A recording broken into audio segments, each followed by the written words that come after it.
Hello and welcome back. I am Vandana and we are learning SST of Class 6. This is EduRise series by Amit Publishing House. And here is a book, Journeys Through Society, a book of social studies. So let's start with chapter number 6, which is the beginning of Indian civilization. So we will read about what is a civilization, growth of civilization, the Indus Saraswati or Sindhu Saraswati civilization, extent of the Indus Saraswati civilization, centers of the civilization, sources of information, main features of the Indus Saraswati civilization, the end or a new era beginning. So these all topics we are going to cover here in this chapter. Let's start with get going. So you read about the Neolithic age. So हमने जो है neolithic age के बारे में पढ़ा है. The neolithic age also known as a new stone age, इसे हम न्यू स्टोन एज भी कहते हैं. And was a transformative period in human history. ये ह्यूमन हिस्ट्री में एक बहुत ही बड़ा ट्रांसफॉर्मेटिव पीरियड था जो कि शुरू हुआ था 10,000 BCE के आसपास. इसने मार्क किया था the shift from a nomadic lifestyle of hunting and gathering to a more settled way, and this was based on agriculture and the domestication of animals. So ये जो टाइम था इसने जो है nomadic life को जो है आगे बढ़ाया था. यहाँ पे जो है लोगों ने जो है लाइफ को और ज़्यादा अच्छा कर लिया था, एग्रीकल्चर और एनिमल डोमेस्टिकेशन की तरफ बढ़ने लगे थे. People began cultivating crops like wheat and barley and taming animals such as sheep and goats. लोगों ने जो है आप जो है खेती करना शुरू कर दिया था, क्रॉप्स उगाना शुरू कर दिया था, वीट और बार्ली ग्रो करना शुरू कर दिया था और एनिमल्स को भी डोमेस्टिकेट करना शुरू कर दिया था जैसे शीप और गोट.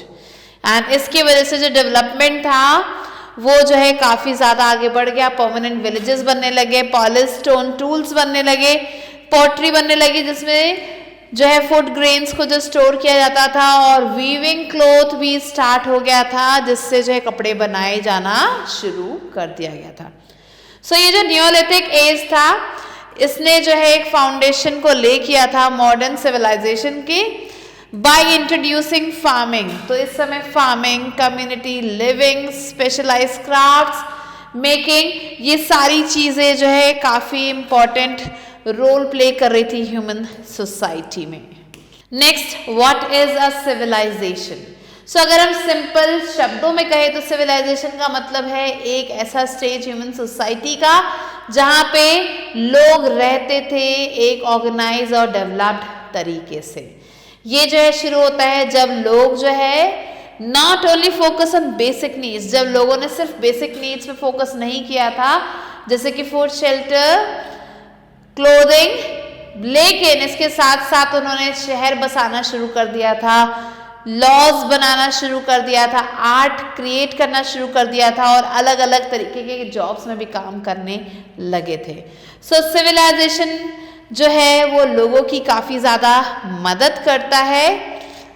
एंड कैसे मदद करता है? ये उन्हें मदद करता है एक प्लान तरीके से आगे बढ़ने में, ग्रो करने में, जहाँ पे जो सिस्टम है रूल करता है, ट्रेड करता है और लर्न करता है. एंड जैसे जैसे टाइम बीतता गया ये जो है एक सिंपल लिविंग को ज़्यादा एडवांस तरीके की तरफ लाइफ के ले गया. One important feature of a civilization is that, एक जो बहुत ही इंपॉर्टेंट फीचर सिविलाइजेशन का है वो ये है कि जो लोग हैं they do different types of work based on their skills. अपने स्किल के अकॉर्डिंग लोग यहाँ पे काम करते हैं एंड इसे हम कहते हैं specialization of labour. Some of the main features of a civilization are, कुछ मेन फीचर्स यहाँ पे दिए हैं सिविलाइजेशन के, जैसे कि एक ऑर्गेनाइज गवर्नमेंट मिलेगा जो कि लीडरशिप प्रोवाइड करता है, लॉ को मेंटेन करता है, ऑर्डर को मेंटेन करता है और लोगों के वेलफेयर पे ध्यान देता है. फिर यहाँ पे आपको मिलता है एक नेटवर्क ऑफ सिटीज़ जो कि सेंटर होते हैं किसी भी एडमिनिस्ट्रेशन का, कल्चर के, ट्रेड का या फिर ट्रेडिशन का. और ये जो शहर है ये वेल प्लान्ड होते हैं, एफिशिएंट इरिगेशन यहाँ पे होता है, ड्रेनेज सिस्टम होता है, रोड्स बने हुए होते हैं और प्रोटेक्टिव वॉल्स भी डेवलप्ड होते हैं यहाँ पे.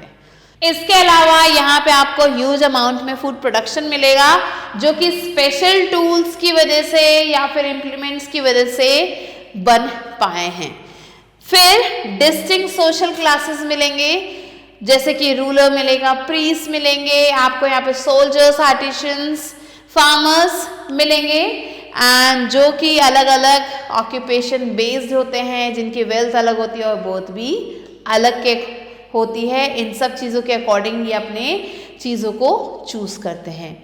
आप जो स्पेशलाइजेशन है क्राफ्ट्स और ऑक्यूपेशन का इफेक्टिव मैनेजमेंट के साथ आपको यहाँ पे मिलेगा, जहाँ पे रॉ मटेरियल्स को मैनेज किया जा रहा है, प्रोडक्शन पे ध्यान दिया जा रहा है और फिनिश्ड प्रोडक्ट्स को कैसे डिस्ट्रीब्यूट किया जा रहा है वो सब चीज़ें ध्यान में रखी जा रही हैं। जो मार्केट है वो ग्रो करता है, एक्सपैंड करता है और जो भी इंटरनल और एक्सटर्नल ट्रेड है वो यहाँ पे किया जाता है। इसके अलावा emergence of writing for communication, documentation and record keeping for future generation. अब जो फ्यूचर जनरेशन है उसके लिए कम्युनिकेशन, डॉक्यूमेंटेशन या फिर रिकॉर्डिंग, ये रिकॉर्ड्स वगैरह सब कुछ मेंटेन करके रखे जाते हैं इन रिटन। इसके अलावा जो आर्ट, लिटरेचर, साइंस, टेक्नोलॉजी है ये सारा जो है कल्चर, ट्रेडिशन और वैल्यूज़ को रिफ्लेक्ट करते हैं, ये एडवांस हो जाते हैं और हमारे इन सब चीज़ों को रिफ्लेक्ट करते हैं। स्पेशलाइज्ड रिलीजन, एक स्पेशलाइज्ड रिलीजन आपको यहाँ पे मिलेगी विद अ ब्रॉडर आउटलुक, जिसका आउटलुक काफ़ी ज़्यादा ब्रॉड होगा, बिलीव्स ब्रॉड होंगे और प्रैक्टिसेस भी ब्रॉड होंगी। Now let's move on to growth of civilization. Civilization grow कैसे करता है? सो एक सिविलाइजेशन बिगिन करता है जब जो है लोग जो है रहने लगते हैं एक ऑर्गेनाइज तरीके से, प्रॉपर सिस्टम के साथ वर्क करते हैं, रूल्स बनते हैं एंड लीडरशिप को फॉलो किया जाता है। ये जो है बढ़ता चला जाएगा स्टेप बाय स्टेप, जैसे कि हम एक सीढ़ी चढ़ रहे हो। सो सबसे पहले लोग क्या करते हैं, ये सीखते हैं फार्म के बारे में एंड एक जगह पर सेटल हो जाते हैं। फिर ये जो है इन्वेंट करते हैं टूल्स जैसे कि व्हील। फिर उन्होंने लिखना सीखा, इन्होंने अलग अलग सब्जेक्ट्स को सीखा जैसे कि मैथमेटिक्स और एस्ट्रोनॉमी। फिर इन्होंने अलग अलग तरीक़ों से ट्रैवल करना और कम्युनिकेट करना सीखा। इन्होंने बहुत सारी यूज़फुल चीज़ें बनाई हैंड से, जिन्हें हम क्राफ्ट वर्क कहते हैं, एंड डेवलप की नई टेक्नोलॉजीज़ को। ये जो स्टेप्स हैं, ये स्टेप्स जो हेल्प करती हैं सोसाइटी को एक ज़्यादा एडवांस्ड और कनेक्टेड सिविलाइजेशन बनने में, जो कि एक सिंपल लिविंग को वेल डेवलप्ड सिविलाइजेशन में कन्वर्ट कर देता है। तो ऐसे ही ये सिविलाइजेशन जो है ग्रो करता है। सो ये you can see the chronology of the 4 great river valley civilizations of the world. यहाँ पे 4 ग्रेट रिवर सिविलाइजेशंस को बताया गया है जो कि डेवलप किए था जिन्होंने 6000 ईयर्स अगो, तो उन्हें यहाँ पे बताया है। So this timeline shows the period of Indus Saraswati civilization from the 2500 to 1900 BCE. Now let's move on to test yourself. State whether true or false. The first one is civilization begins when people focus only on food, shelter and clothing. This is false. Second, people begin cultivating crops like wheat and barley. True. Third one, the cities are well planned with efficient irrigation systems. This is true. Fourth one, people learn to farm and settle in one place. This is also true. So these are the answers. Now let's move on to the Indus Saraswati or Sindhu Saraswati civilization. तो अब हम Indus Saraswati या फिर Sindhu Saraswati civilisation के बारे में पढ़ेंगे। सो ये जो इंडस सरस्वती या फिर सिंधु सरस्वती सिविलाइजेशन है, ये वर्ल्ड का सबसे पुराना और एडवांस एंशिएंट सिविलाइजेशंस में से ये एक है, जो कि 3300 BCE से 1700 BCE तक जो है था नॉर्थ वेस्टर्न पार्ट्स में साउथ एशिया के, मेनली जहाँ पे आज के समय पाकिस्तान है और नॉर्थ वेस्ट इंडिया है। And it is also called the Harappan और इंडस वैली सिविलाइजेशन, जिसे हरप्पन या फिर इंडस वैली सिविलाइजेशन भी कहते हैं। सो ये जो सिविलाइजेशन है ये इसने जो है डेवलप किया था along the banks of Indus and Saraswati river. ये सिविलाइजेशन इंडस और सरस्वती रिवर बैंक्स पे डेवलप हुआ था, जहाँ पे 1500 लार्ज और स्मॉल सिटीज बनाए गए थे, जैसे कि हरप्पा, मोहनजोदारो, जहाँ पे वेल प्लान स्ट्रीट्स थे, 2 स्टोरी हाउसेस थे और रिमार्केबल ड्रेनेज सिस्टम था। Now let's move on to discovery. So ये जो इंडस सरस्वती सिविलाइजेशन है ये वर्ल्ड का सबसे पुराना अर्बन कल्चर्स में से एक है, जो कि डिस्कवर किया गया था अर्ली 1920s में। कब? आर्कियोलॉजिकल डिग्स में, जो कि प्रेजेंट डे पाकिस्तान में है। और इन 1921 में an Indian archaeologist name Dayaram Sahni uncovered the ancient city of Harappa. So Harappa का जो एंशिएंट सिटी था उसे इन्होंने अनकवर किया था। जस्ट अ ईयर लेटर इन 1922 में, एक साल बाद ही, दूसरे आर्कियोलॉजिस्ट जिनका नाम था Rakhaldas Banerjee found the ruins of Mohenjodaro. उन्होंने जो है मोहनजोदारो को ढूंढा था, उसके ruins को ढूंढा था। And these discoveries revealed a highly advance civilization with plan cities. और ये जो डिस्कवरीज थी, इन्होंने जो है एक बहुत ही प्लान सिटी को डिस्कवर किया था, एडवांस सिविलाइजेशन को डिस्कवर किया था। वहाँ का जो ड्रेनेज सिस्टम था, ट्रेड नेटवर्क था, वो वहाँ पे रहने वाले लोगों के बारे में बताता था कि वहाँ पे जो लोग रहते थे थाउजेंड्स ऑफ ईयर्स अगो, वो कितने ज़्यादा डेवलप थे प्रीवियसली, जैसा हमने सोचा था उससे। Next is nomenclature of the civilization. So the Indus Saraswati civilization is called a part of the Catholic age, which was a time when people used both stone and copper tools. So ये जो civilization था, इसे जो है a part of Catholic age कहा जाता है, क्योंकि इस समय दोनों ही स्टोन और कॉपर टूल्स यूज किए जाते थे। पहले तो आर्कियोलॉजिस्ट ने देखा था, यहाँ पे उन्हें मिले थे कुछ रिमेन्स इस एंशिएंट सिविलाइजेशन के, mainly along the Indus river. Indus river के पास मिला था एंड उसके ट्यूबिटरीज में मिला था, जैसे कि रवि, चेनाब, बीज, सतलज और Jhelum. So because of this, इसकी वजह से they named it the Indus Saraswati civilization, और इसकी वजह से उन्होंने इसका नाम इंडस सरस्वती सिविलाइजेशन रखा था after the main rivers in the region. So यहाँ के जो मेन रिवर्स थे उनके नाम पे रखा गया था। The civilization grew along these river banks because the river provided water for farming and daily life, helping large cities and towns to develop. So ये जो civilization था ये river bank के पास grow किया इसने, क्योंकि यहाँ पे पानी था जो कि काफ़ी ज़्यादा helpful था farming के लिए और daily life uses के लिए, and इसलिए यहाँ पे towns develop हुए, large cities बनी। As more discoveries were made, जैसे जैसे ज़्यादा discoveries की गई, it became clear that this civilization covered a wide area. So जैसे discoveries बढ़ती गई पता चलता गया कि ये जो civilization था ये बहुत बड़े एरिया को कवर करता था and was very advanced for its time. अपने टाइम पे ये काफ़ी ज़्यादा एडवांस था।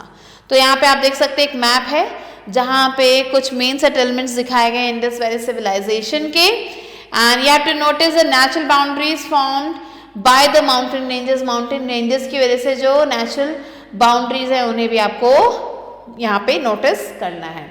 Next comes फैक्सपीडिया।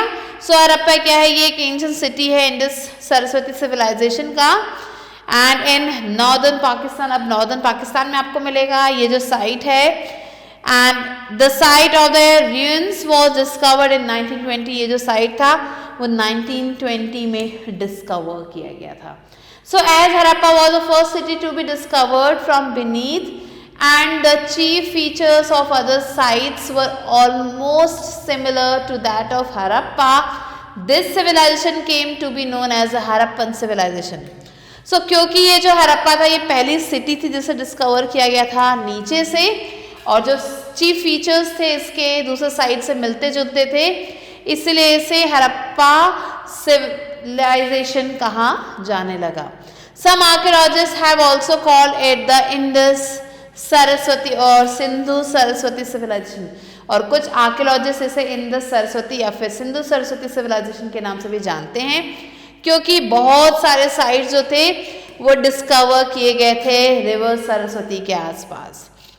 जो इनहैबिटेंट्स थे सिविलाइजेशन के उन्हें हम हड़प्पन्स कहते हैं, और जो एक्सकवेशन है इस हाईली प्लान्ड सिटी का ऑफ हड़प्पा या मोहनजोदारो का, ये जो है इंडिया के हिस्ट्री के बारे में बताता है, जो कि ऑलमोस्ट 2000 ईयर्स पहले की है। Let's move on to factspedia. So the Saraswati river was an ancient river that once flowed towards parts of northwest. Saraswati river जो है ये एक एंशिएंट रिवर है जो कि एक समय जो है फ्लो करती थी नॉर्थ वेस्ट इंडिया में, बट लेटर ड्राइड अप, बाद में सूख गई। It is mention in the old Indian text like the Rigveda and was believed to be sacred and important river. So जो ऋग्वेद है उसमें इसके बारे में मेंशन किया गया और इसे एक सेक्रेड रिवर के नाम से जाना जाता था, ये एक इम्पॉर्टेंट रिवर थी। सो ये जो इंडस सरस्वती सिविलाइजेशन था उसका नाम यहीं से है बिकॉज यहाँ पे बहुत सारे शहर थे जो कि इस रिवर के आसपास, इंडस रिवर के आसपास और सरस्वती रिवर के आसपास जो है बनाए गए थे। एंड ये जो रिवर्स थे ये हेल्प करते थे यहाँ के इस सिविलाइजेशन के लोगों को क्रॉप्स ग्रो करने में, ट्रेड करने में, बड़े बड़े शहर बनाने में। That's why archaeologist name it Indus Saraswati civilisation, इसलिए आर्कियोलॉजिस्ट ने इसका नाम इंडस सरस्वती सिविलाइजेशन लिखा। So to show how important both rivers were to the people who live there thousands of years ago, जो कि ये बताता है कि ये दोनों रिवर्स कितनी इंपॉर्टेंट थी उस समय रहने वाले लोगों के लिए, और ये रिवर्स कितनी इंपॉर्टेंट थी 2000 साल पहले रहने वाले लोगों के लिए, कैसे उनका काम ये आसान करती थी। सो ये जो रिवर थी, the river is first mention in the Rigveda. ये जो रिवर है इसको पहले जो है ऋग्वेद में मेंशन किया गया था, जिसका यहाँ पे इसे नदी त्राना कहा गया था और द बेस्ट ऑफ रिवर्स कहा गया था। It is identified with the Ghaggar Hakra channel in Haryana and Rajasthan. So Haryana और राजस्थान में से घाघरा हाकरा चैनल के नाम से जाना जाता है। The later Vedic texts mention that the river gradually dried up and eventually disappeared. जो बाद के जो वैदिक टेक्स्ट है वो ये बताते हैं कि ये रिवर जो है धीरे धीरे सूखने लगी और फिर बाद में गायब हो गई। As the river no longer exists, it is considered mythical by some historians. क्योंकि ये रिवर जो अब एग्जिस्ट नहीं करती तो बहुत सारे हिस्टोरियंस कहते हैं कि ये सिर्फ मिथ है। The river plays a significant role in the context of the Indus Saraswati civilization. It originated in the Himalayas and flowed towards northwest India between the Indus River in the west and Ganges in the east. ये जो river है इसका एक बहुत important role है Indus Saraswati civilisation में, और कहा जाता है कि ये हिमालय से निकलती थी और नॉर्थ वेस्ट इंडिया की तरफ बहते हुए आती थी। इंडस रिवर और जो कि वेस्ट में है और गंगेज जो कि ईस्ट में, इन दोनों के बीच से गुजरती थी। And it passed through Punjab, ये पंजाब, हरियाणा, वेस्टर्न राजस्थान, गुजरात, इन सब जगहों से गुजरते हुए जाके अरेबियन सी में खाली हो जाती थी, एम्प्टी हो जाती थी। Several satellite images have helped to map the course of the river Saraswati, which clearly suggests that this river was not mythical but a lifeline for the Harappan civilization. So बहुत सारे satellite images भी खींचे गए जिसने जो है ये साबित कर दिया कि ये रिवर जो है कोई मिथ नहीं था, लेकिन सच में क्या था, ये रिवर थी और ये लाइफलाइन थी। उस समय जो हरप्पन सिविलाइजेशन थे वहाँ के लोगों के लिए लाइफलाइन का काम करती थी। Next, extent of the Indus Saraswati civilization. So the Indus Saraswati civilization was one of the largest and most widespread ancient civilizations in the world. World में जो सबसे ज़्यादा लार्जेस्ट और मोस्ट वाइडस्प्रेड सिविलाइजेशन है एंशिएंट सिविलाइजेशंस, उनमें से ये एक थी। ये जो है स्प्रेड आउट करती है साउथ एशिया से, साउथ एशिया से ये फैलते हुए जाती है और जो प्रेजेंट डे पाकिस्तान है उसके एरियाज को कवर करती है, नॉर्थ वेस्ट इंडिया को कवर करती है, एंड ये क्या करती है, नॉर्थ ईस्ट अफगानिस्तान तक फैले हुए चली जाती है। ये जो सिविलाइजेशन है it developed along the fertile planes of the Indus river. ये जो सिविलाइजेशन था ये इंडस रिवर के जो फर्टाइल प्लेन्स थे वहाँ पे इसने ग्रो किया था, और अब जो यहाँ पे जो now dried up Saraswati river है वहाँ पे ग्रो किया था, जिससे हम गागर हाकरा रिवर कहते थे। जो इंडस सरस्वती सिविलाइजेशन है वो इस्टेब्लिश किया गया था 3300 BCE के आसपास, एंड ये जो है यहाँ पे 2600 BCE से 1900 BCE के बीच में फ्लरिश किया। With the discovery of early 1400 settlements belonging to different parts of the Indian subcontinents, यहाँ पे 1400 settlements देखने गए, उनकी डिस्कवरी की गई थी, एंड ये अलग अलग पार्ट्स में इंडियन सबकॉन्टिनेंट के फैले हुए थे, and it is the largest civilization of the ancient world. Ancient world का ये लार्जेस्ट सिविलाइजेशन में से एक था, and it is also called the first urbanization of India. इसे हम फर्स्ट अर्बनाइजेशन ऑफ इंडिया के रूप से भी जानते हैं, इस नाम से भी जाना जाता है। And out of these 1400 sites nearly 925 are in India and 475 are in Pakistan. So in 1400 sites में से 925 इंडिया में है और 475 जो पाकिस्तान में है, और जो बाउंड्रीज हैं इस इंडस सरस्वती सिविलाइजेशन के वो क्या है, दीज आर वेस्ट में जो है सुतकागेन दौर इन बालूचिस्तान जो कि पाकिस्तान में है वहाँ पे है, ईस्ट में आलमगीरपुर जो कि उत्तर प्रदेश इंडिया में है, नॉर्थ में मांडा जो कि जम्मू एंड कश्मीर इंडिया में है, एंड साउथ में दियाबाद इन महाराष्ट्र जो कि इंडिया में है। तो यहाँ तक ये सिविलाइजेशन पूरा फैला हुआ है, and the civilization covers a total area of about 12,50,000 square kilometres. तो इतना ज़्यादा बड़ा एरिया इस सिविलाइजेशन ने कवर किया था। Now let's move on to centres of the civilization. So apart from Harappa and Mohenjo-daro, the other major sites of the Indus Saraswati civilization include Dholavira जो कि गुजरात इंडिया में है, राखीगढ़ी जो कि हरियाणा इंडिया में है, फिर गनवेरीवाला जो कि पंजाब पाकिस्तान में है, लोथल जो कि गुजरात इंडिया में है, कालीबांग जो कि राजस्थान इंडिया में है। डोलावीरा ये क्या है, यहाँ पे स्पेशली जो है it is notable for its advance water management. ये अपने एडवांस वाटर मैनेजमेंट के लिए जाना जाता है। लार्ज स्केल सिटी प्लानिंग यहाँ पे की गई है। While Lothal is famous for its ancient dockyard, Lothal अपने एंशिएंट डॉकयार्ड के लिए जाना जाता है। Kalibangan is known for its fire altars, ये अपने फायर ऑल्टर्स के लिए जाना जाता है। एंड अर्ली एग्रीकल्चरल फील्ड्स, और अर्ली एग्रीकल्चरल फील्ड्स के लिए जाना जाता है। Next Ganweriwala rivals Harappa and Mohenjodaro in size but remains largely unexcavated. So ये जो गनवेरीवाला राइवल्स हैं जो कि हरप्पा और मोहनजोदारो के पार्ट हैं, ये आज भी जो है लार्जली अनएक्सकवेटेड है।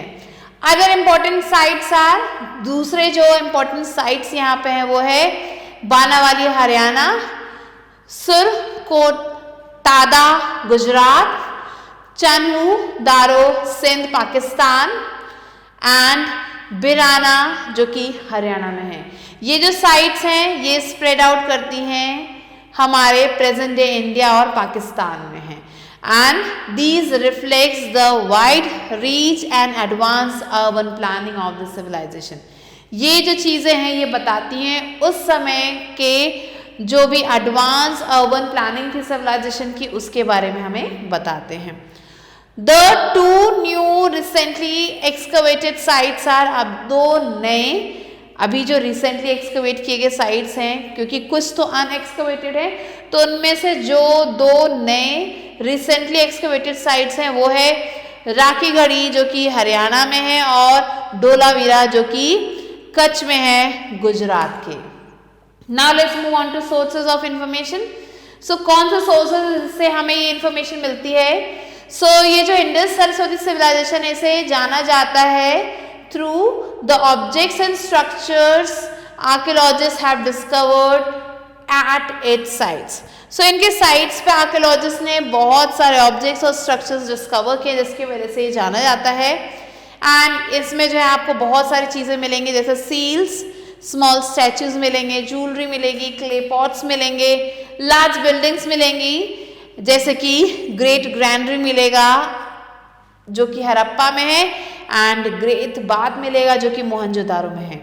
ये जो रिमेन्स है ये हमें मदद करती हैं समझने में कि कैसे उस समय लोग रहते थे and what they believed in, किस चीज़ में वो बिलीव करते थे और कैसे उनकी सोसाइटी ऑर्गेनाइज थी. Interestingly they also use a script called the Indus script, और वो एक स्क्रिप्ट यूज करते थे जिसका नाम था इंडस स्क्रिप्ट जो कि बहुत सारे found on many seals and object, जो कि बहुत सारे सील्स और ऑब्जेक्ट्स पे पाए गए. However, it has not yet been decrypted, so it remains a mystery to historians. आज भी इसे डिक्रिप्ट नहीं किया जा पाया, इसलिए बहुत सारे हिस्टोरियंस के लिए आज भी ये मिस्ट्री है. Now let's move on to main features of the Indus Saraswati civilization. क्या है मेन फीचर्स इस सिविलाइजेशन का? So the ruins of the Indus Saraswati sites indicates that it was an advanced well organized urban civilization. जो यहाँ पे जो ruins हैं वो बताती हैं कि कितने अच्छे से, कितना एडवांस तरीके से इस सिविलाइजेशन को यहाँ पे जो है डेवलप किया गया था, ऑर्गेनाइज किया गया था. And some of its striking features are, इसके कुछ स्ट्राइकिंग फीचर्स यहाँ पे दिए हैं जैसे कि town planning and building. So the Harappan cities were well plan, जो हड़प्पन सिटीज थी बहुत अच्छे से उन्हें प्लान किया गया था. Most were divided into two parts, ज़्यादातर को दो पार्ट्स में डिवाइड किया गया था, अपर टाउन और Citadel and the lower town. So upper town या फिर लोअर टाउन में डिवाइड किया गया था और अपर टाउन को सिटाडेल भी कहा जाता था. सो सिटाडेल क्या है? Citadel was a raised and fortified part of the city. ये एक रेज्ड और फोर्टिफाइड पार्ट था सिटी का जिसको जो है usually on the western side, जो कि आपको ज़्यादातर वेस्टर्न साइड में मिलेगा, ये क्या करता था? ये सर्व करता था सेंटर इंपॉर्टेंट एक्टिविटीज़ के लिए जैसे कि एडमिनिस्ट्रेशन कह सकते हैं, रिलीजन, पब्लिक गैदरिंग्स. सिटीज़ जैसे कि मोहनजोदारो और हड़प्पा, यहाँ पे सिटाडेल्स थे जो कि सराउंड करते थे वॉल से. And built on height platforms, इन्हें हाई प्लेटफॉर्म पे बनाया गया था ताकि इन्हें फ्लड से बचाया जा सके. Inside the citadel, archaeologists found structures such as the Great Bath and granaries. अब इन सिटाडेल्स के अंदर आर्कियोलॉजिस्ट ने क्या ढूंढा? वहाँ पे उन्होंने पाया ग्रेट बाथ और ग्रैनरीज को जो कि दिखाते थे यहाँ के एडवांस और वेल ऑर्गेनाइज तरीकों को, कैसे इस सिविलाइजेशन के लोग रहते थे. So the careful planning and layout of these citadels show the advanced engineering skills. ये जो यहाँ की जो प्लानिंग थी इन सिटाडेल्स की, यहाँ जो लेआउट बनाया गया था वो इतने एडवांस थे कि वहाँ उस समय के एडवांस इंजीनियरिंग स्किल्स को वो दिखाते हैं और सोशल ऑर्गेनाइजेशन को दिखाते हैं हड़प्पन्स के. नेक्स्ट आता है the great bath. So here you can see the picture also. So great bath क्या था? ये एक रिमार्केबल स्ट्रक्चर था जो कि मोहनजोदारो में पाया जाता है, जो कि one of the major cities था इंडस वैली सिविलाइजेशन का. It is considered the earliest known public water tank in the ancient world. इसे जो है एक जो है earliest known public water tank के नेम से जाना जाता है एंड इसे जो 3000 BC पहले जो है बनाया गया था. ये जो बात था that was made of finely fitted bricks and sealed with bitumen to make it waterproof. सो यहाँ पे बहुत ही अच्छे से फाइनली फिटेड ब्रिक्स से बनाया गया था, बिटुमेन को यूज़ किया गया था जिसकी वजह से ये वाटर प्रूफ रहे. एंड इसकी जो मेजरमेंट थी वो 12 मीटर लॉन्ग थी और 7 मीटर वाइड थी एंड 2.4 मीटर डीप थे ये, जिसमें स्टेप्स बने थे जो कि नीचे की तरफ ले जाते थे दोनों ही सिरों से. And there were rooms with two, यहाँ पे रूम्स थे दो ओपनिंग्स के साथ दोनों ही साइड्स में, जितने भी साइड्स थे उन सब में. and which were probably used as changing rooms. आप कह सकते हो ये चेंजिंग रूम के रूप में यूज किए जाते होंगे। जो ओपनिंग था टॉप का वो था ऐसे बनाया हुआ जिससे जो पानी जो है पास के किसी वेल से यहाँ पे आ सकता था, और जो दूसरे ओपनिंग थे वो था अनयूज वाटर को ड्रेन ऑफ करने के लिए। सो इस तरीके से ग्रेट बाथ बनाया गया था। And the purpose of the great bath is debated. क्या पर्पस था इस ग्रेट बाथ का, इसका आज भी डिबेट होता रहता है। But some scholars believe it was used for ritual bathing, showing that cleanliness and religious ceremonies were important to the people of Mohenjo-daro. So कई स्कॉलर्स का ये मानना है कि ये सिर्फ रिचुअल बेथिंग के लिए यूज किया जाता होगा, जो कि ये दिखाता है कि उस समय के रहने वाले जो लोग थे वो क्लीनलीनेस को कितना मानते थे और रिलीजियस सेरेमनीज भी वो अपनाते थे, जो कि वहाँ के मोहनजोदारो के रहने वाले लोगों के लिए काफ़ी ज़्यादा इम्पॉर्टेंट था। Nearby there was a large building that might have housed priests. वहाँ पे एक पास में एक बड़ी बिल्डिंग है जहाँ पे ऐसा कह सकते हैं वहाँ पे प्रीस्ट रहते थे, जो कि ऐड करता है एक idea that the bath had a spiritual and ceremonial role. ऐसा कहा जाता है कि वहाँ पे कुछ स्पिरिचुअल या फिर सेरेमोनियल रोल उस बेथ का था। And it's advance design including drainage, और इसका ये जो एडवांस डिजाइन था जिसमें ड्रेनेज आता है, ड्रेनेज सिस्टम है, वाटर सप्लाई जो कि एक नियर बाय वेल से आता था, ये दिखाता है कि कितने स्किल्ड जो लोग थे इंडस वैली सिविलाइजेशन के, कितने स्किल्ड वहाँ के इंजीनियर्स थे, इंजीनियरिंग कितनी अच्छी थी, अर्बन प्लानिंग कितने अच्छे से की गई थी। Pretty impressive for a civilization that existed over 4000 years ago।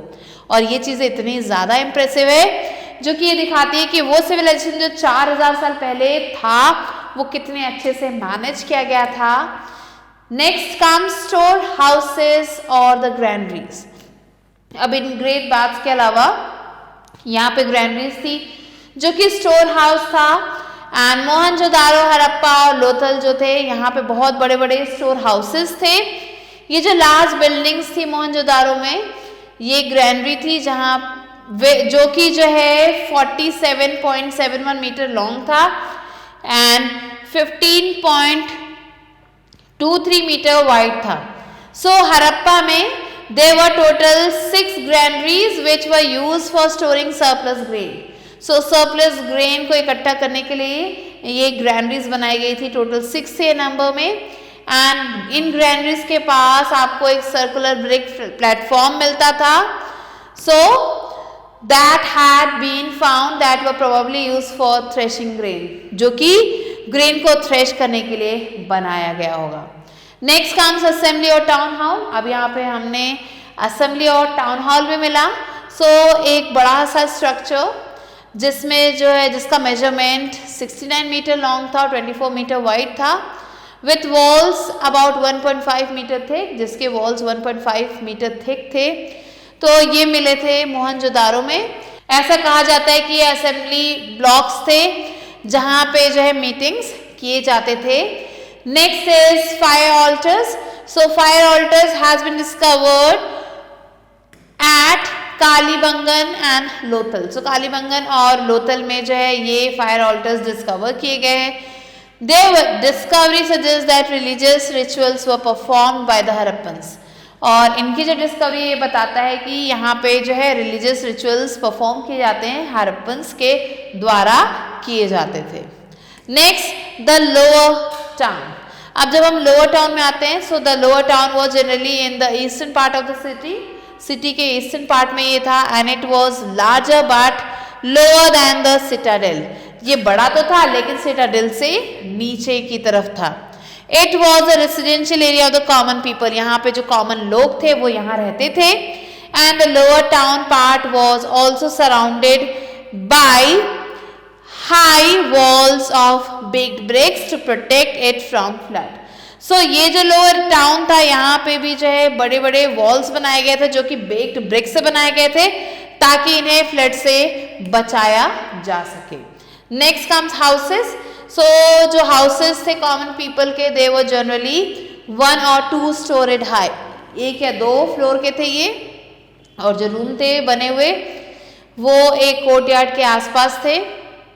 जो हाउसेस थे वो सेपरेट किए गए थे नैरो बट स्ट्रेट लेन से, and they were made of big bricks of uniform size. ये जो है बिग ब्रिक से बनाए गए थे जो कि यूनिफॉर्म साइज के थे और अच्छी क्वालिटी के थे।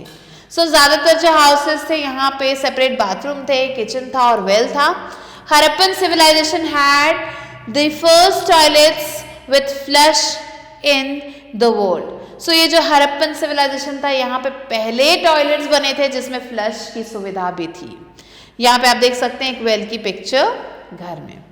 Next let's talk about water management. So जो हरप्पन्स थे वो बहुत ज्यादा जो है केयर करते थे अबाउट मैनेजिंग वाटर। वाटर को कैसे मैनेज करना इस बात का बहुत ध्यान रखते थे और वो अपने आसपास के सराउंडिंग को साफ रखते थे। In their homes they often had special areas for bathing. अपने घरों में उनके जो है स्पेशल एरिया होता था नहाने के लिए या दूसरी कामों के लिए जो कि लिंक होते थे to a big system of drains. एक बड़े से ड्रेन से जो लिंक थे beneath the streets that carried away dirty water, जो कि स्ट्रीट्स के नीचे थे जो कि डर्टी वाटर को अपने साथ कैरी करते थे। In the city of Mohenjodaro people use hundreds of wells. Mohenjodaro का जो ये सिटी है वहां पे लोग बहुत सारे हंड्रेड्स ऑफ वेल्स यूज करते थे जो कि ब्रिक से बने हुए थे जहां से उन्हें साफ पानी मिलता था। अब दूसरे अगर प्लेसेस की बात करें, so water might have come from ponds, streams और reservoirs made by people. So यहाँ पे जो पानी पॉन्ड, स्ट्रीम्स या फिर रिजर्वॉयर से आता था जो कि लोगों ने बनाया था। For example at Dholavira in Gujarat, Dholavira Gujarat में they built very large reservoirs to store water. So water को स्टोर करने के लिए वहां पे लोगों ने बहुत बड़े बड़े रिजर्वॉयर्स बनाए थे। The biggest reservoir was 73 metre long, और जो सबसे बड़ा रिजर्वॉयर था वो 73 मीटर लॉन्ग था। Dholavira had at least 6 big reservoirs made with stones और कार्व्ड आउट रॉक्स।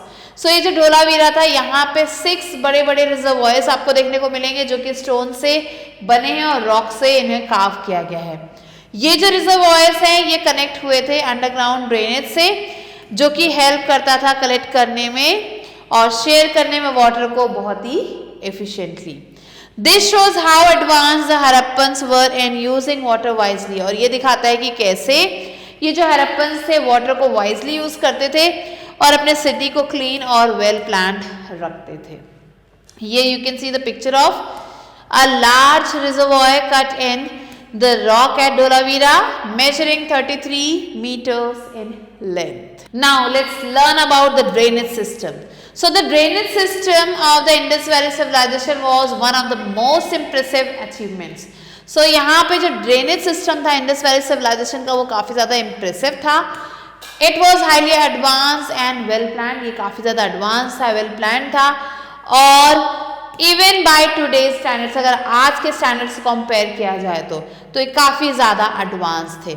हर एक घर जो था वो कनेक्ट किया गया था एक नेटवर्क ऑफ ड्रेन से जो कि स्ट्रीट से दौड़ते हुए जाते थे and these drains were made of big bricks. और ये जो ड्रेनेज सिस्टम थे, ये जो ड्रेन्स थे, ये बेग्ड ब्रिक्स से बने हुए थे जिसमें स्लोप्ड डिजाइन से जिसकी वजह से वाटर जो इजिली यहाँ पे फ्लो कर सकता था। वेस्ट वाटर जो कि घरों से निकलता था, बाथरूम से निकलता था या फिर किचन से निकलता था, वो इन कवर्ड ड्रेन्स में जाता था जहाँ पे ये जाके लार्ज पब्लिक ड्रेन्स में मिल जाते थे, वहां पे जाके खाली हो जाते थे। अब ये जो सिस्टम था इसमें जो है this also included inspection holes for cleaning and maintenance. इसमें जो है होल्स थे जिसमें क्लीनिंग और मेंटेनेंस भी किया जा सकता था and something many modern cities still struggle with. और ऐसी चीजें थी जो आज भी बहुत सारे मॉडर्न सिटीज में आपको देखने को नहीं मिलेंगी। तो यहाँ पे आप देख सकते हैं ड्रेनेज सिस्टम जो कि लोथल गुजरात में किया गया है। This smart setup help keep the cities clean and hygienic. और ये जो स्मार्ट सेटअप था इसकी वजह से जो सिटीज थी वो क्लीन और हाइजेनिक थी, showing that people of the Indus valley cared deeply about sanitation and public health. ये दिखाता था कि उस समय के जो लोग थे इंडस वैली सिविलाइजेशन के, वो सैनिटेशन और पब्लिक हेल्थ को कितना ध्यान रखते थे। Cities like Mohenjo-daro, Harappa and Dholavira had some of the earliest examples of urban sanitation systems. So ये सारी जो जगह हैं यहाँ पे अर्बन सैनिटेशन सिस्टम बहुत अच्छे से देखने को मिलती हैं। अब आते हैं स्ट्रीट्स पे। So in Mohenjodaro the main street was over 800 metre long. जो मेन स्ट्रीट था वो 800 मीटर लंबा था और 10 मीटर वाइड था। ये जो स्ट्रीट्स थे ये एक दूसरे को राइट एंगल पे कट करते थे and they had round corners. इनके जो कॉर्नर्स थे वो राउंड थे, जिसकी वजह से हैवी कार जो है इजीली जो है टर्न ले सकते थे। So houses are built on both the sides of the street. Street के दोनों तरफ घर बने हुए थे और यहाँ पे it is likely that houses, drains and streets were plan and built at the same time. ऐसा कहा जा सकता है कि जो घर थे, जो ड्रेनेज सिस्टम था यहाँ पे या जो स्ट्रीट्स थे, वो सारे एक बहुत ही प्लान तरीके से बनाए गए थे और एक ही समय पे बनाए गए थे।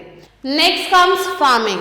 सो ये जो हरप्पन पीपल थे दे वर स्किल फार्मर्स। वो क्या करते थे, वो बहुत सारे क्रॉप्स को ग्रो करते थे जैसे wheat, barley, pulses, peas, rice, sesame, linseed, mustard और vegetables.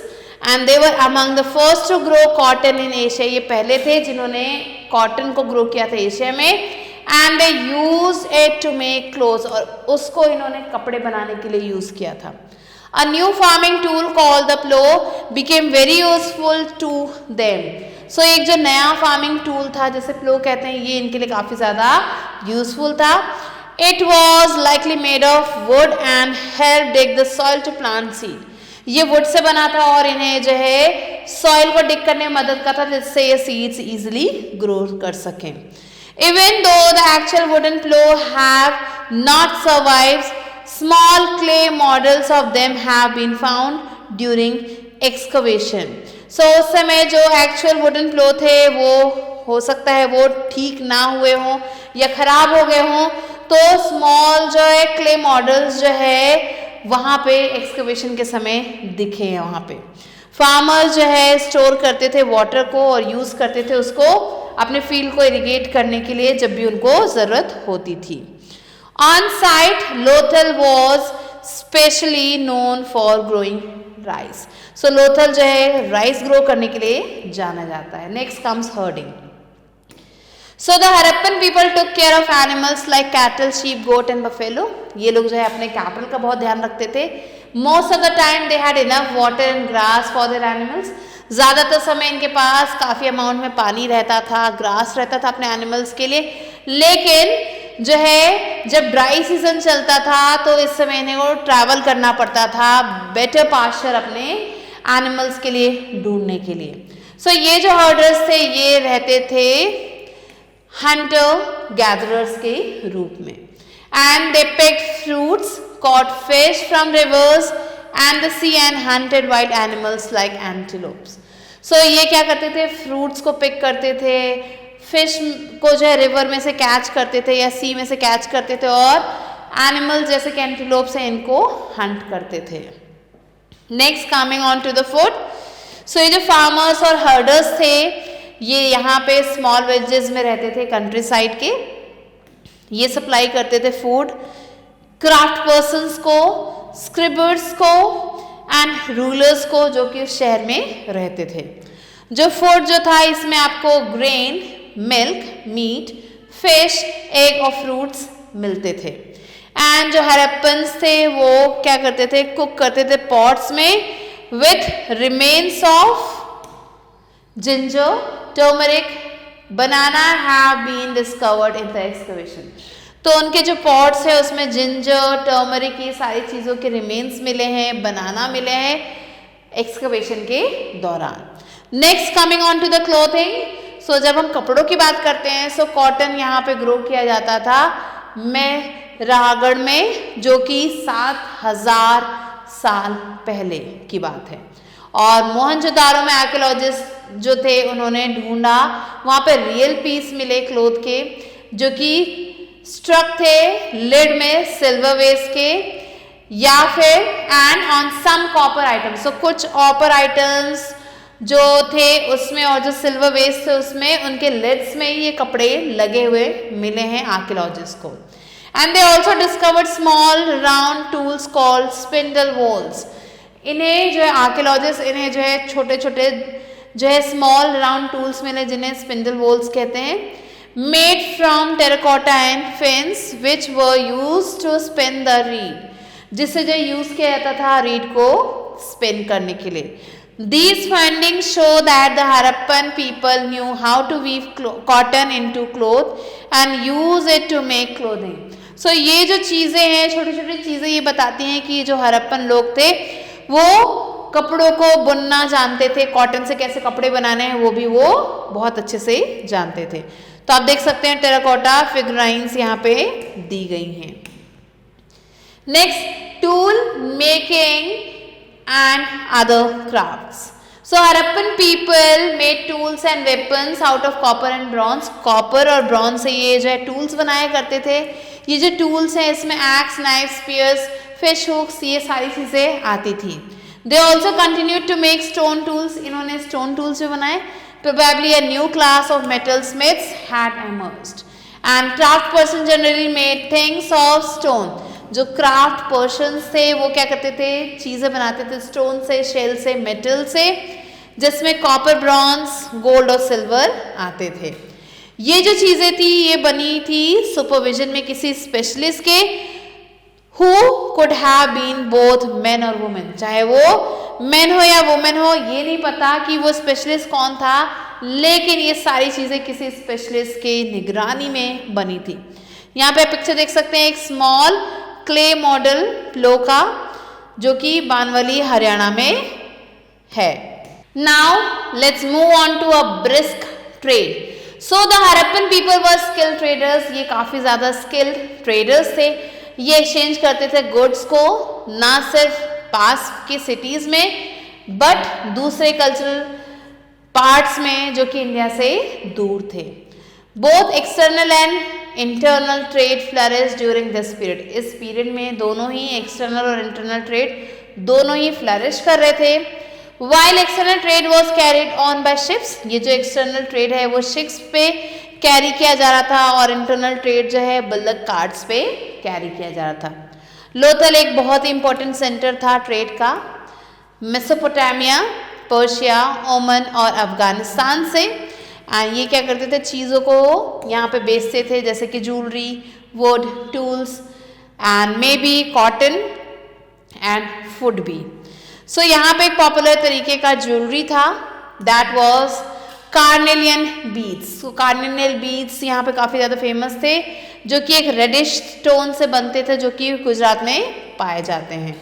Harappan craftsman knew special ways to make holes in these beads. उनके पास एक स्पेशल तरीका था जिससे इन बीड्स में वो होल्स बना पाते थे और इन्हें डेकोरेट कर पाते थे। They also made bangles from conch shells. Conch के जो शेल्स हैं उनसे बैंगल्स बनाते थे, which was difficult to do because shells are tough materials. क्योंकि काफ़ी ज़्यादा टफ मटीरियल होता है शेल का, तो इसे करना काफ़ी ज़्यादा मुश्किलों से भरा था। It is not clear what they got in return. ये तो नहीं पता चलता कि उन्हें रिटर्न में क्या मिलता था, but they probably imported copper since it was not easily available in their area. तो हो सकता है वो कॉपर को इंपोर्ट करते थे जो कि उनके एरिया में इजीली नहीं मिल पाता था। So they imported different materials from the following places. वो अलग अलग तरीके के मटीरियल्स को इंपोर्ट करते थे अलग अलग जगहों से। रॉ मटीरियल्स, तो ये सारे रॉ मटीरियल्स मिलते थे। And the place from where they brought, कहाँ से वो रॉ मटीरियल्स लाते थे। तो कॉपर प्रेजेंट डे राजस्थान, ओमन एंड वेस्ट एशिया। टिन जो है अफगानिस्तान और ईरान से। गोल्ड जो है प्रेजेंट डे कर्नाटका से। Precious stones present day Gujarat, Iran और अफगानिस्तान से। एंड यहाँ पे आप देख सकते हैं the Harappan jewellery, necklace, the Harappan pottery. Next comes dockyard. So dockyard, a dockyard made of bricks has been excavated in Lothal. So Lothal में एक डॉकयार्ड जो है मिला है जो कि ब्रिक्स से बना हुआ है। इसका जो मेजरमेंट है वो 217 मीटर्स का है लेंथ में और 36 मीटर्स का है विड्थ में। It was probably used for the stationing of ships. ये जो है शिप्स को जो है स्टेशन करने के लिए जो है यूज़ किया जाता था। एंड ये जो डिस्कवरी है रिवील करता है कि जो हरप्पन्स थे वो शिप से फेमिलियर थे और जो इंडिया की जो हिस्ट्री थी उसका एक पार्ट भी मेजर करते थे। ऐसा माना जाता है कि जो हड़प्पन्स थे उन्होंने एस्टैब्लिश किया था ट्रेडिंग पोस्ट और कॉलोनीज को और दूसरे रीजन्स में ताकि ट्रेड को फैसिलिटेट किया जा सके। एविडेंसेस मिले हैं हड़प्पन सेटलमेंट्स के यहाँ पे ओमन में एंड जो दूसरे पार्ट्स हैं पर्शियन गल्फ के वहाँ पे उन सब जगहों पे हड़प्पन सेटलमेंट्स के एविडेंसेस मिले हैं। तो यहाँ पे आप देख सकते हैं हड़प्पन आइवरी कॉम्ब जो कि 7 सेंटीमीटर लॉन्ग है जो कि ओमन कोस्ट पे पाया गया। उसके अलावा Harappan beads of carnelian beads जो कि सूसा में पाया गया। Now let's move on to Factspedia. So the Harappan seals and beads have been found in Mesopotamia. Mesopotamia में हड़प्पन सील्स और बीड्स पाए गए। The Mesopotamia text mention trade with a region called Meluhua, which is believed to be the Harappan. Next comes seals. So a large number of seals have been found from Harappan cities. Harappan cities से बहुत सारे seals पाए गए। ये जो Harappans थे ये क्या करते थे, यूजुअली ये सील्स बनाते थे स्टोन से, टेराकोटा से, कॉपर से और सीटाइट से। एंड ये जो सील्स है ये बनाए जाते थे रेक्टेंगुलर शेप में जिसमें कोई भी एनिमल कार्व किया जाता था। ऐसा अज्यूम किया जाता है कि ये जो सील्स है इसे यूज किया जाता था स्टैम्प करने के लिए बैग्स को, पैकेट्स को जिसमें गुड्स थे that was sent from one place to another जो कि एक जगह से दूसरी जगह भेजे जाते थे।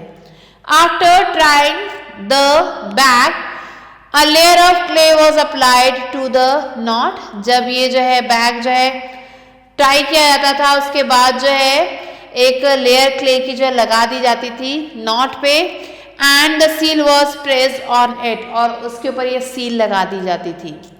So the intact sealing gave the impression that goods had been arrived safely. ये जो सीलिंग थी ये बताती थी कि जो चीज़ें थी वो बहुत ही सेफली पहुंच चुकी हैं।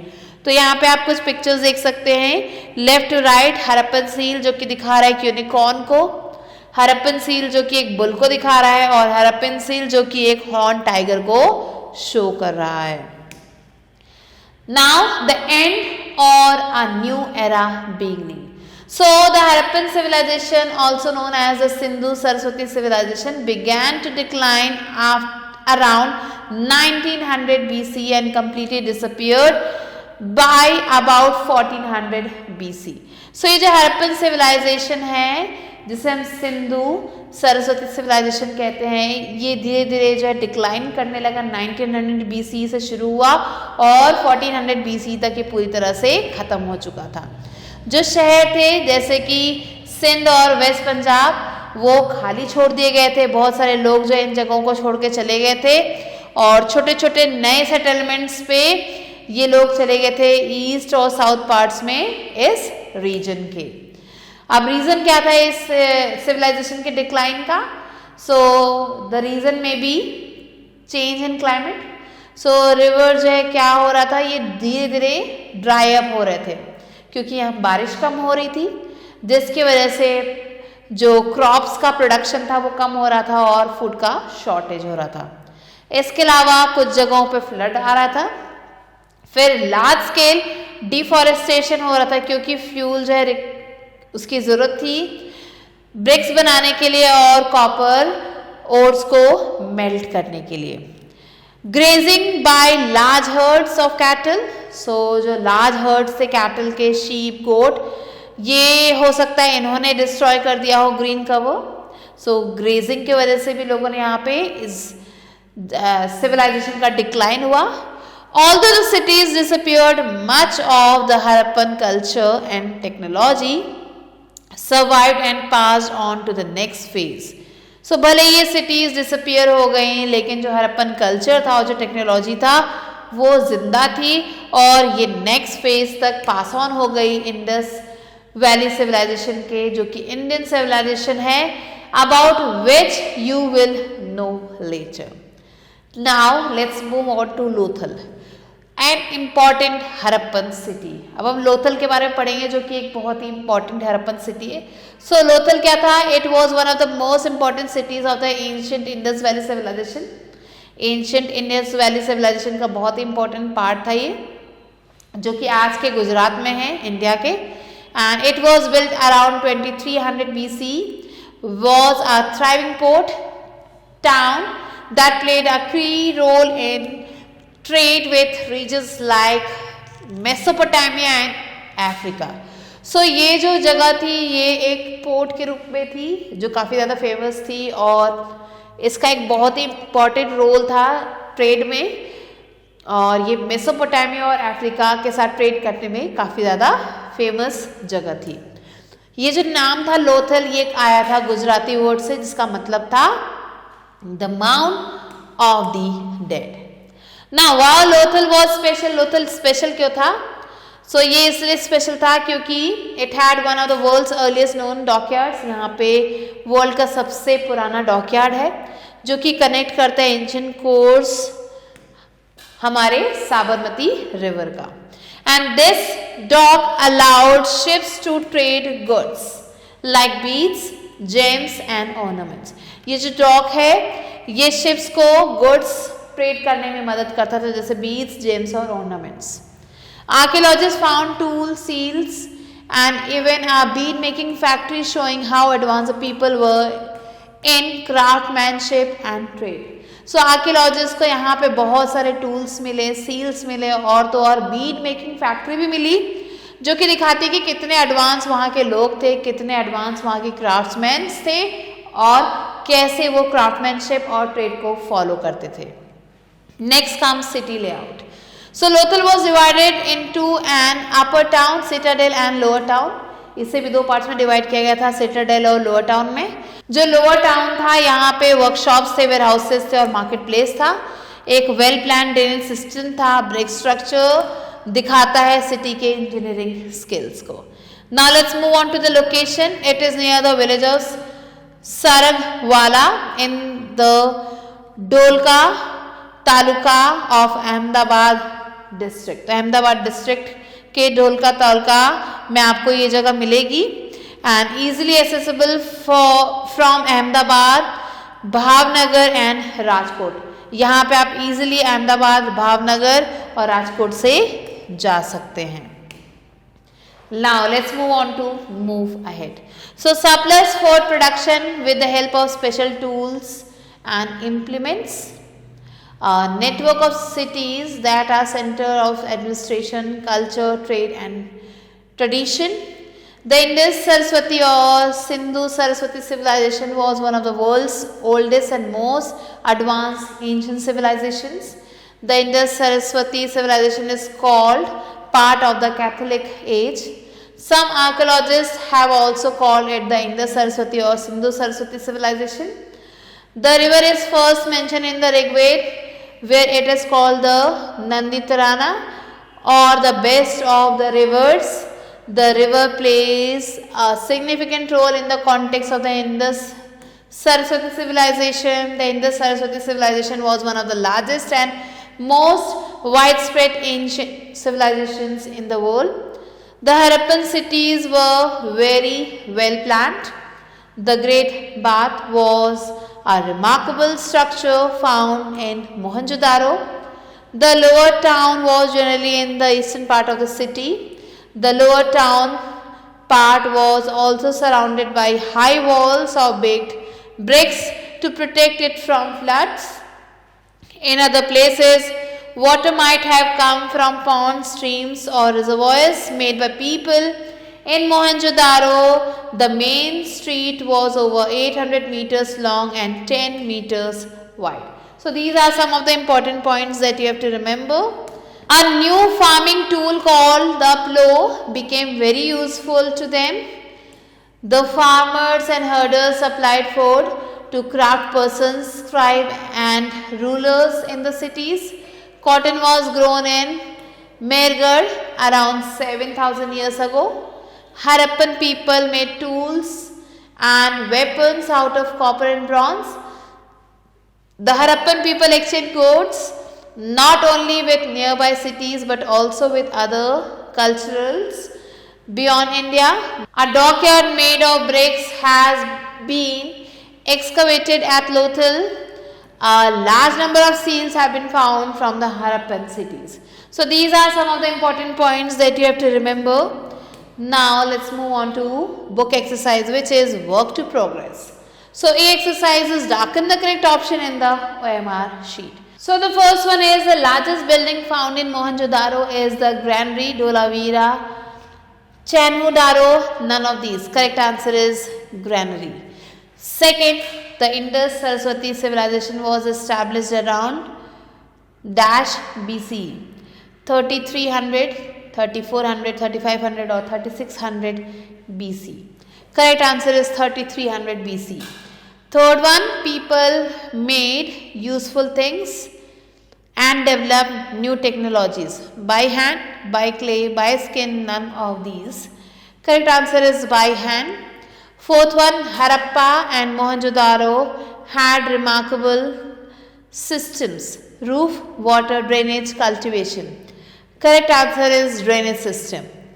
Fifth one, the earliest cities developed around 2700 years ago, 4700 years ago, 8000 years ago, 10,000 years ago. Correct answer is 4700 years ago. Now let's move on to B exercise, which is fill in the blanks. The first one is the Granary was measured about 12 meter long, 7 meters wide. Second, a civilization begins when people start living in an organized way. Third one, the main streets of Mohenjo-daro cut each other at right angles. Fourth one, the river Saraswati gradually dried up and eventually disappeared. Fifth, town planning helps people grow together in a planned manner. Sixth one, the people use both stone and copper tools in the Chalcolithic age. Seventh, Mohenjo-daro, Harappa and Lothal had elaborate two-story houses. Now C exercise is state whether the following statements are true or false. The first one is Harappan civilization is also called the Indus Saraswati civilization. This is true. Second, fire altars have been discovered in both Kalibangar and Lothal. True. Third one, the Great Bath was a remarkable structure found in Mohenjo-daro. True. Fourth one, the Saraswati river is mentioned in old Indian texts like the Rig Veda. True. Fifth one, Mohenjo-daro had no system of drainage. This is false. And the sixth one is the Harappan cities were divided into an upper town and a lower town. This is true. So these are the answers that you have to write down. And this was all for today. I'll be meeting you soon with a new video and a new chapter. Till then, stay tuned and thanks for watching.